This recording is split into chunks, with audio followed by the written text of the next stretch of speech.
Hello guys, welcome back to my YouTube channel. ఈరోజు వీడియోలో Hyderabad special tasty distort recipe కాజు కి ఖీర్ ఎలా చేసుకోవాలో చూపించబోతున్నాను. పర్ఫెక్ట్ కొలతలతో పక్కా మంచి టేస్ట్ వచ్చే విధంగా చూపిస్తున్నానండి. చాలా ఈజీ ప్రాసెస్లో చెప్తున్నాను. ఇంట్లోని ఈ విధంగా నేను చెప్పే ప్రాసెస్లో చేస్తే చాలా ఈజీగా చేసుకోవచ్చు. కాజు కి ఖీర్ని ఇంట్లోనే ట్రై చేయండి, చాలా బాగుంటుంది. వీడియోలోకి వెళ్ళే ముందు ఇప్పటి వరకు నా ఛానల్ని సబ్స్క్రైబ్ చేసుకోకపోయింటే please do like, share, subscribe to my channel. So late చేయకుండా ప్రాసెస్లోకి వెళ్ళిపోదాం. ఫస్ట్ దీనికోసం పావు కప్పు సగ్గు బియ్యాన్ని ఒక బౌల్లోకి తీసుకొని ఓసారి వాష్ చేసి ఇందులోకి వాటర్ని వేసి పావు గంట వరకు నానబెట్టుకోండి.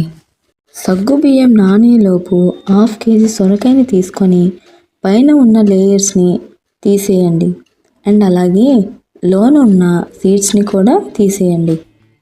తీసిన తర్వాత ఇలా ముక్కలుగా కట్ చేసుకొని నీట్గా వాష్ చేసి సొరకాయ ముక్కల్ని సన్నగా తురుముకోవాలి.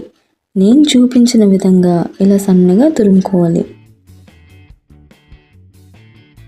తర్వాత స్టవ్ మీద ప్యాన్ పెట్టుకొని 1 టేబుల్ స్పూన్ గీని వేసి గీ మెల్ట్ అయ్యాక మనం తురుము పెట్టుకున్న సొరకాయని దానిలోన వేసి 5 minutes మీడియం ఫ్లేమ్లో పెట్టుకొని రోస్ట్ చేసుకోవాలి. 5 minutes సొరకాయని గీలో ఫ్రై చేసుకుంటే పచ్చివాసన అంతా పోతుంది.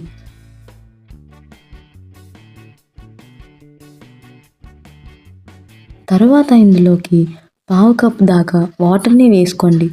అలాగే మనం నానబెట్టుకున్న సగ్గు బియ్యాన్ని వాటర్ లేకుండా దానిలోనే వేసేయండి. ఇప్పుడు క్యాప్ పెట్టేసి వాటిని లో ఫ్లేమ్లోకి టర్న్ చేసుకొని 5 minutes మగ్గించండి. ఇది మగ్గేలోపు మరో పక్కన స్టవ్ ఆన్ చేసి ప్యాన్ పెట్టుకొని 1 లీటర్ మిల్క్ని వేసి బాగా బాయిల్ అవ్వనివ్వండి. మిల్క్ బాయిల్ అవ్వడం స్టార్ట్ అయ్యాక 2 to 3 minutes మిల్క్ని బాగా బాయిల్ చేసుకోండి. ఇందులోకి మనం ముందుగా ఫ్రై చేసిన సొరకాయ తురుముని తీసుకుందాం.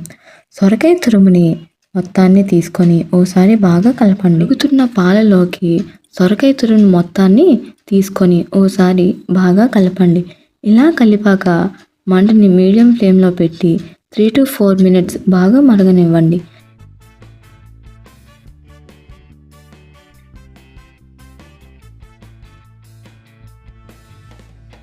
పాయసం ఉడికేలోగా మరో పక్కన ఒక మిక్సీ జార్లోకి 6 to 7 బాదం, జీడిపప్పుల్ని తీసుకోండి. అలాగే మంచి టేస్ట్ కోసం 2 లేదా 3 యాలకులను తీసుకొని బాగా గ్రైండ్ చేయండి. చూడండి, ఇలా మెత్తని పొడిలా గ్రైండ్ చేయాలి. పాయసంలో ఈ పొడి వేయడం వలన కోవా, కండెన్స్డ్ మిల్క్ ఏమీ లేకుండా పాయసం మంచి క్రీమీ కన్సిస్టెన్సీతో చాలా టేస్టీగా ఉంటుంది. ఇలా గ్రైండ్ చేసిన పొడిని పాయసంలోకి తీసుకుందాం. ఇలా పొడిని తీసుకున్నాక వెంటనే బాగా కలపండి. ఈ పొడి చక్కగా కలిసేలా ఓసారి బాగా కలిపాక రుచికి సరిపడా షుగర్ని తీసుకుందాం. ఇక్కడ నేను 1/2 cup షుగర్ని తీసుకుంటున్నాను. షుగర్ మొత్తం మెల్ట్ అయ్యేలా బాగా కలపండి.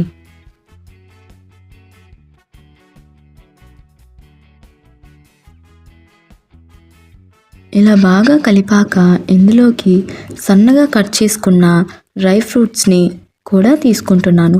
మొత్తాన్ని ఓసారి బాగా కలిపి మంటని మీడియం ఫ్లేమ్లోకి టర్న్ చేసుకొని పాయసం మొత్తాన్ని బాగా బాయిల్ చేసుకోండి.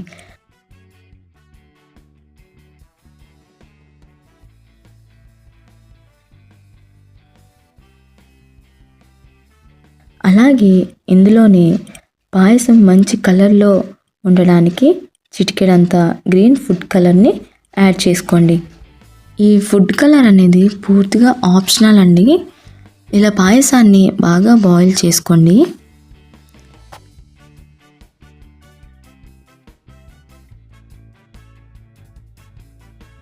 చూసారా, మిల్క్ అనేవి ఇలా క్రీమీగా చిక్కగా ఉండాలి. ఇలా చిక్కగా అయ్యాక స్టవ్ ఆఫ్ చేసి పక్కన పెట్టుకోండి. మీరు కూడా ఓసారి ఈ స్టైల్లో ట్రై చేయండి. అంతేనండి, కాజు కి ఖీర్ చేసుకోవడం చాలా ఈజీ అండ్ క్విక్గా చేసుకోవచ్చు. మీరు ఓసారి ట్రై చేయండి, మీ ఇంట్లో వాళ్ళు తప్పకుండా లైక్ చేస్తారు. ట్రై చేశాక మీకు ఎలా అనిపించిందో కామెంట్స్లో చెప్పండి. Thanks for watching. సబ్స్క్రైబ్.